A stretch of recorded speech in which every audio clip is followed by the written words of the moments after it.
So, gamification or game, gamification in general, if you don't know what it means, it's let's make a game of something. What would you do if you were going to do this? How would you do this if you were going to play this sort of as a game? And it's always interesting to sort of think about where if you were in control of something, what exactly, would you do? So, I was with a couple of friends a couple of weeks ago, and I've said before, one is quite somewhat high up in a local conservative organization. Um, and I sort of asked myself sort of the question, what would I sort of do if I was, magically somehow found myself leader of the Conservative Party? And fundamentally, the party, as we've talked about before, needs to change if it is to survive at all. And this is why I say we keep on looking at the Conservative Party. The the death and the dying of this Conservative Party is a fascinating study because something like this has not happened in a very, very long time in British politics. And you might ask, why has this happened? Why did it get to such a stage that this party is looks like it is about to die a death?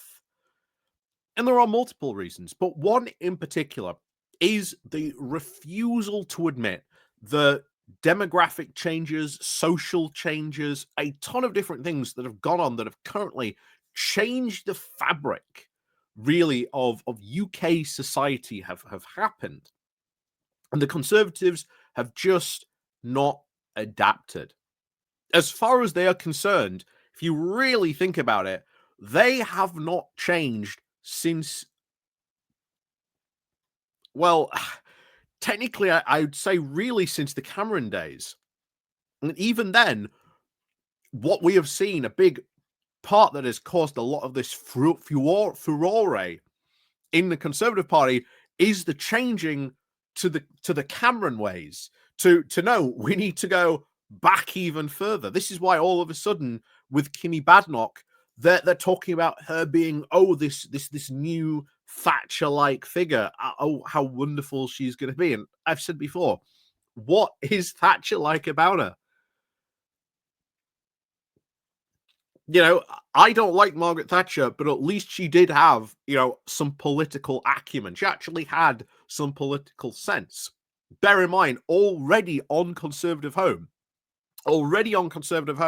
there are people saying, we haven't seen Kimmy Badenoch. Yeah, she might have, quote, performed good at PMQs, but she hasn't actually managed to cut through.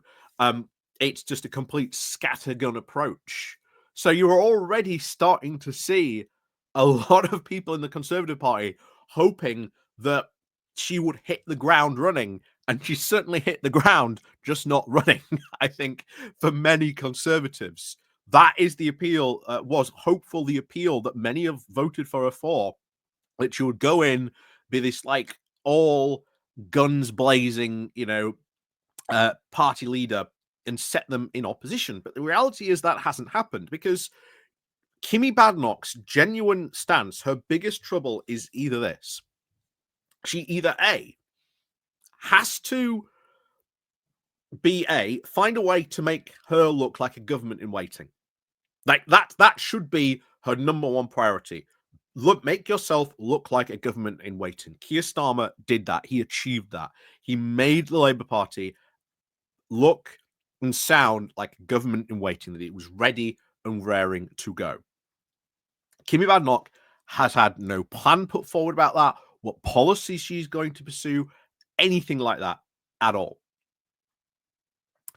The next point is, if you're going to sort of do that, then you've got to administer reform. You can't join in with them. You can't pretend to be, wink, wink, nudge, nudge reform people, You can't be like that. Or you just go full reform and then you just subsume the Reform Party. But at that point, Nigel Farage will become leader of the party. Big, big challenges ahead, and how Kimmy Badenoch tries to tackle those challenges are going to be very interesting, because already I think she is being set up to fail. I think she is going to fail at this. Genuinely, if she had come in, hit the ground running. She'll be like, right, these are the policies. These are what we're going to do. If you don't agree, out of the party. Go join Reform. But there is a bigger one. There is a bigger one and a bigger threat to the Conservatives. And it is, quite frankly, a threat to a lot of other parties as well. And that is young people's alienation from mainstream politics. This has become an increasingly bigger problem for not just us here in the UK, across Europe. You're seeing this in America.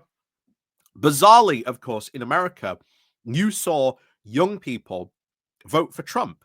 Now, got to remember, a lot of these people never really experienced any other president besides Trump. And I think that there is a huge misunderstanding about what Trump actually is, what his policies really are, and what a mess, really, these policies are going to do. We're already hearing today he immediately wants to bring in tariffs against China, Canada, and Mexico, the USA's largest trading partners. That's going to have a big impact on the US economy. Not positively, mind you, very, very negatively. Like I say, Trump is going to tariff around, and oh boy, the American economy and the American people are going to find out exactly what that actually means. So, yeah, some very, very worrying things indeed going to happen, of course, from that. But what about young people in the UK? If you are the Conservatives, going after young people should be your number one priority. Number one priority. But it's not. You can even see this from some of the stuff they've been saying recently. They went in straight away, allied themselves with pensioners.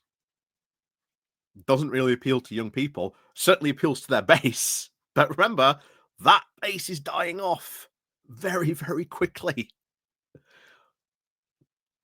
So you've got to go for young people at some point. All parties do have to go to young people at some point.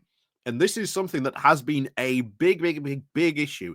If you look back, really, this started to come in around the end of the Brown era, that this call that young people felt that they weren't, being listened to when it became politics. It was a very small block, mind you, at that time. But over time, what's happened? Those people at that time, they're now in their 30s, early 40s. That has filtered down and increased, particularly over the past 14 years of this Conservative government. Because if you look at the past 14 years of Conservative government, what have they really done for young people? So this is a very, very big thing for all mainstream parties. And I think, young people's alienation from mainstream politics is a big challenge. It's a very, very big challenge for all parties to really do. It's not the easiest thing to sort of do, because what young people want more housing. Then we need to sort of relook at housing. Angela Rayner setting out all those sort of new housing. Again, we want this to sort of go really well. Renting that we've had, the biggest first change to renting in a long time, going to sort of come in potentially soon. Now, I've always said there becomes another sort of footstep to go in through here. There's other stuff that, we could then pursue. But it's a start. I agree it doesn't go far enough. I want them to go even further on some of these rent reform stuff. Will they go further? Hopefully so. But sometimes you've got to win a battle first, and then this can lead you on to having to fight other stuff. Keep on the momentum going. So we'll see what happens on some of this stuff. But it is challenging. It is very, very challenging. And like you say, young people from different countries, as I've always said, voting blocks vastly different.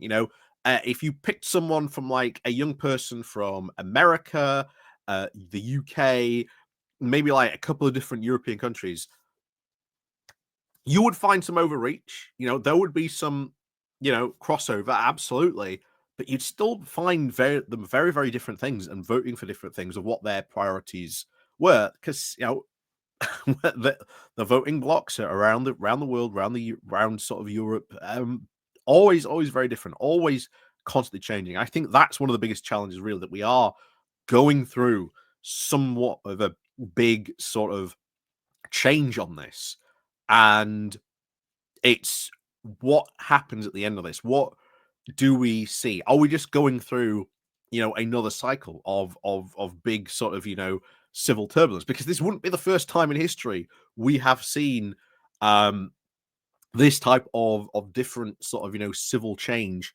throughout history. There were big things throughout history when there are these big movements, when they tend to happen.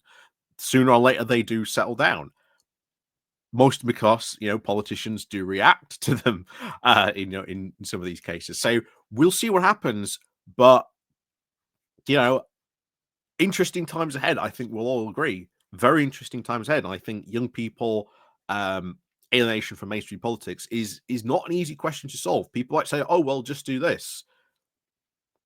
Is it the easiest thing in the world just to say, well, let's do this policy? What policy is it exactly? What is that policy going to look like? Just because you do that policy, does that then mean that it will fill a lot of young people's desires? Big questions when you come to sort of looking and sort of crafting policy as well, when those come into it. So we'll see what happens with this, but it is an interesting question, I think, definitely of our time, about sort of young people and sort of their alienation. It's not just young people as well. Alienation, you are seeing a lot of people, especially our last election. A lot of people are really alienated from this. Um, so, like I say, we'll see what happens. But you know, look at history when this happened last time. So, as always, thank you very much for watching, and of course, as always, we'll see you all next time.